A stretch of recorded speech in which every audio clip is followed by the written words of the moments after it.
नमस्कार, मैं हूं शम्स ताहिर खान और आप देख रहे हैं वारदात। दुनिया वांटेड आतंकवादियों का सुराग या पता देने वालों के लिए इनाम रखती है, लेकिन पाकिस्तान दुनिया का इकलौता ऐसा देश है जो आतंकवादियों को मुआवजा देती है। पाकिस्तान में हर आतंकवादी के जान की कीमत है 1 करोड़ रुपए।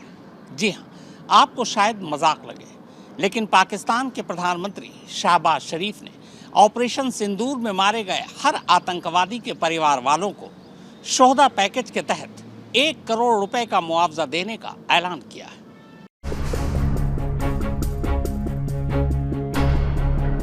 ये पाकिस्तानी प्रधानमंत्री शहबाज शरीफ का official social media platform Facebook है। 13 मई की रात 12:41 पर पाकिस्तानी प्राइम मिनिस्टर के ऑफिशियल हैंडल से ये पोस्ट किया गया है।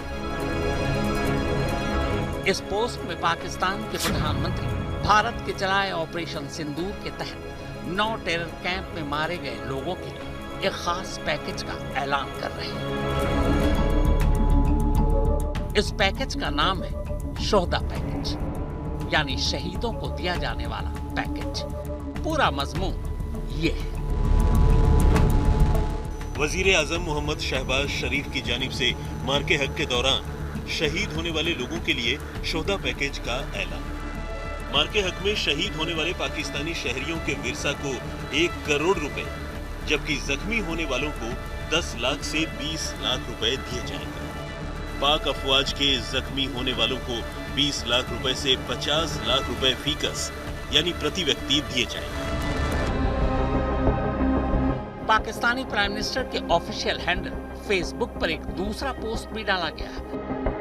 इस पोस्ट में पाकिस्तानी फौज के लिए जो मारे गए उनको मुआवजा देने की बात कही गई है। उर्दू में डाले गए इस पोस्ट में लिखा है, अफवाज पाकिस्तान यानी शहीद फौजियों के लिए विरसा को रैंक के हिसाब से 1 करोड़ से 1 करोड़ 80 लाख रुपए की रकम दी जाएगी। विरसा को घर की सहूलियत के लिए रैंक के हिसाब से 1 करोड़ 90 लाख रुपए से लेकर 4 करोड़ 20 लाख रुपए तक दिए जाएंगे। शहबाज शरीफ के इस पोस्ट से इतना तो साफ हो कि ऑपरेशन सिंदूर के तहत पाकिस्तानी फौज का अच्छा खासा नुकसान हुआ है। कई फौजी मारे गए। एक देश के नाते पाकिस्तान मारे गए पाकिस्तानी फौजियों के रिश्तेदारों को मुआवजा दे, माली तौर पर उनकी मदद करे, इसमें न तो कोई बुराई है और न ही किसी को कोई एतराज होना चाहिए।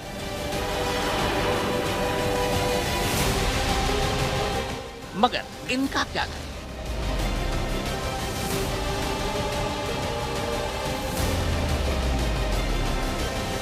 शायद पहली बार ऐसा दुनिया में होने जा रहा है जब एक मुल्क आतंकवादियों की मौत पर उनके घर वालों को बाकायदा एलानिया मुआवजा दे रहा है। हर एक आतंकवादी की मौत की कीमत पाकिस्तान की सरकार ने 1 करोड़ रुपए रखा है। अब इससे बड़ा सबूत दुनिया को और क्या चाहिए कि आतंकवादी संगठन और आतंकवादियों को लेकर पाकिस्तान की सोच क्या है। कमाल है पाकिस्तान। एक तो आतंकवादियों के रिश्तेदारों को मुआवजा और ऊपर से खुल्लम खुल्ला। गले तक कर्ज में डूबा पाकिस्तान IMF यानी international monetary fund, world bank और चीन के सहारे जैसे तैसे दिन काट रहा है। अभी पिछले ही हफ्ते IMF ने उसे नया कर्ज भी दिया है। पर मजाक देखिए कि पाकिस्तान के वजीर आजम जो उधारी पर देश चला रहे हैं, उसी उधार के पैसों को आतंकवादियों में बांट रहे हैं। पता नहीं IMF या वर्ल्ड बैंक की नजर पाकिस्तान के प्राइम मिनिस्टर के इस शोहदा पैकेज पर पड़ी भी है या नहीं। भारत के दावे के मुताबिक ऑपरेशन सिंदूर के तहत पाकिस्तान में फल फूल रहे 3 सबसे बड़े आतंकवादी संगठन लश्कर-ए-तैयबा, जैश-ए-मोहम्मद और हिजबुल मुजाहिदीन के 9 टेरर कैंप पर 6 और 7 मई की रात हमला किया गया, जिनमें करीब 100 आतंकवादी मारे गए। अब पाकिस्तानी सरकार के ऐलान के तहत अगर हर आतंकवादी के रिश्तेदारों को बतौर शोहदा पैकेज 1 करोड़ रुपए दिए जा रहे हैं, तो इस हिसाब से सिर्फ आतंकवादियों के हिस्से में 100 करोड़ आ रहे हैं। पाक सेना का हिसाब किताब अलग है। कायदे से देखें तो पाकिस्तानी सरकार के इस ऐलान से सबसे ज्यादा फायदा जैश ए मोहम्मद के सरगना मौलाना मसूद अजहर को होगा। जी हाँ, वही मसूद अजहर जिसने बहावलपुर के उसके टेरर कैंप मरकज सुभान अल्लाह पर हुए हमले के बाद ये बयान जारी किया था, जिसमें उसने कहा था कि इस हमले में उसके परिवार के 14 लोग मारे गए। यानी सीधा सीधा हिसाब यह है कि मसूद अजहर और उसके रिश्तेदारों के पास अब 14 करोड़ रुपए आएंगे और वो भी पाकिस्तान सरकार देगी। हालांकि आतंकवादियों का ऐलानिया मुआवजा देने जा रही पाकिस्तान की सरकार ने इससे पहले इन्हीं आतंकवादियों के जनाजे में शामिल होकर पहले ही इनसे अपनी हमदर्दी जता दी थी। ऑपरेशन सिंदूर में मारे गए 100 आतंकवादियों को मिलने जा रहे 100 करोड़ किन किन परिवारों को दिया जाएगा ये तो पता नहीं, जो कि हमले में मारे गए ज्यादातर आतंकियों का सच या उनकी पहचान अब तक पाकिस्तान ने आम नहीं किया है। लेकिन 5 नाम खुद भारत ने जारी कर दिए, लिहाजा 100 करोड़ में से ये 5 करोड़ जिन 5 आतंकवादियों के परिवारों को दिए जाएंगे वो 5 ये है। मरकज सुभान अल्लाह पर जब हमला हुआ तब उसके अंदर मसूद अजहर का एक बड़ा और छोटा साला भी मौजूद था। ये दोनों मारे गए। इनमें सबसे अहम था जैश के चीफ मसूद अजहर का छोटा साला मोहम्मद यूसुफ अजहर।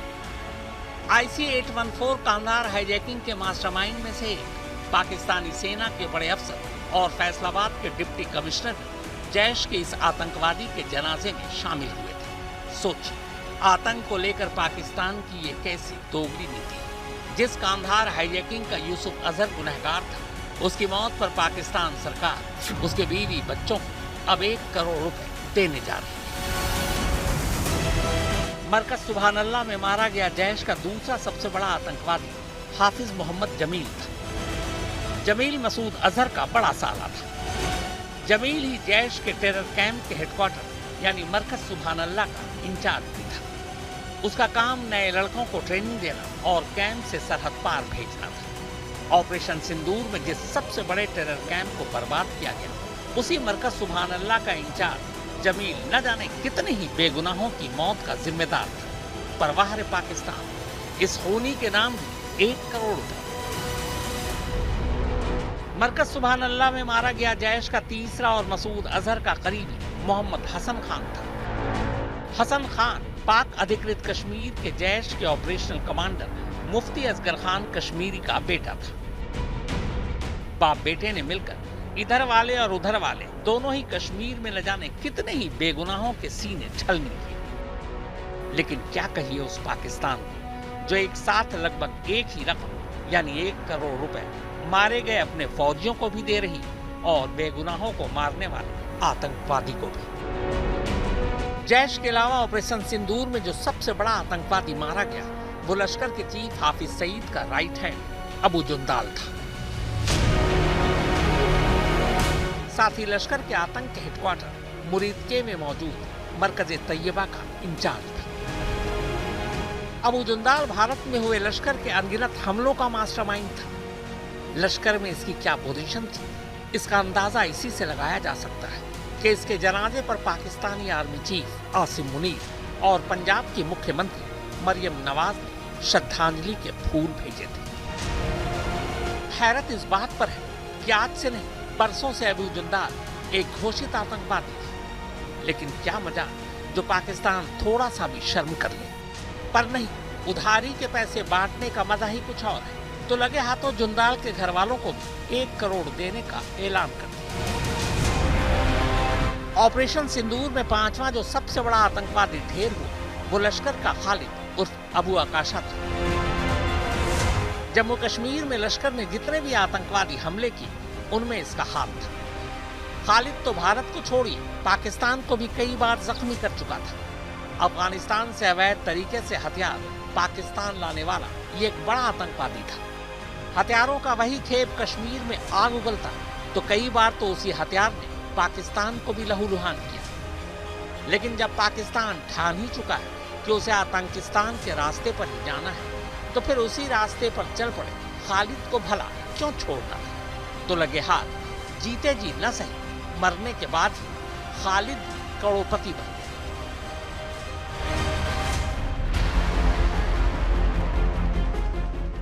पाकिस्तान पंजाब के बहावलपुर में एक हेडमास्टर के घर मसूद अजहर का जन्म 10 जुलाई 1968 को हुआ था।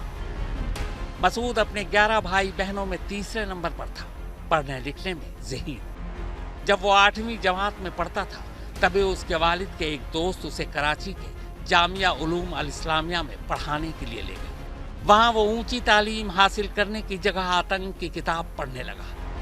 वहीं पर मसूद हरकतुल मुजाहिदीन यानी हम के संपर्क में आया। हम वो आतंकी संगठन था जो उस वक्त अफगानिस्तान में सक्रिय था। 1980 के दशक के आखिर तक मसूद अजहर पर आतंक का जहर चढ़ चुका था। तब तक सोवियत संघ और अफगानिस्तान का युद्ध भी चरम पर था। मसूद ने तरबियत यानी आतंक की ट्रेनिंग के लिए अफगानिस्तान का रुख किया। ट्रेनिंग लेकर वो पाकिस्तान लौटा है। 1992 तक मसूद अजहर पाकिस्तान में ही आतंक का जहर फैलाने के लिए इतना चंदा इकट्ठा करता था ताकि वो अफगानिस्तान में बैठे आतंकियों की मदद कर सके। इसी के बाद हरकतुल मुजाहिदीन का सरगना खलील उससे इतना प्रभावित हुआ कि मसूद को विदेशी दौरे पर भेजना शुरू कर दिया। सबसे पहले मसूद अजहर हज की यात्रा पर सऊदी अरब गया और कुछ ही दिनों में वहां 3 लाख रुपए इकट्ठा कर लिए। इसके बाद वो अफ्रीकी देश जाम्बिया गया। वहां उसने 1 महीने में ही 22 लाख रुपए जुटाए। इसके बाद वो ब्रिटेन पहुंचा।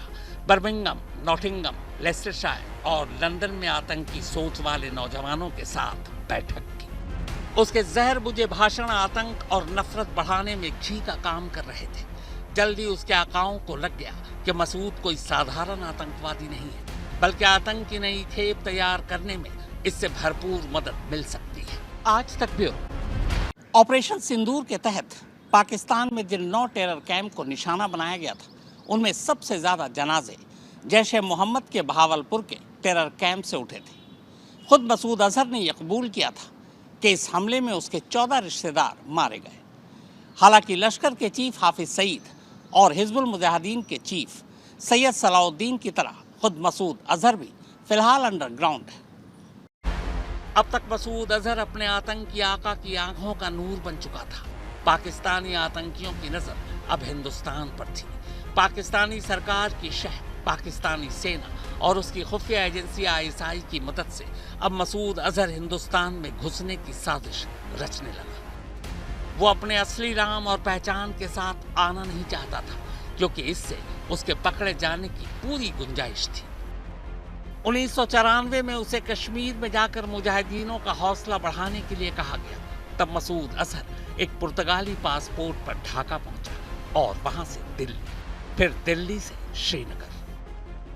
तब तक घाटी में आतंक की आग सुलगने लगी थी। मसूद अजहर को लग गया कि हालात ऐसे बन रहे हैं जिसमें आतंक फैलाने का उसका मंसूबा पूरा हो सकता है।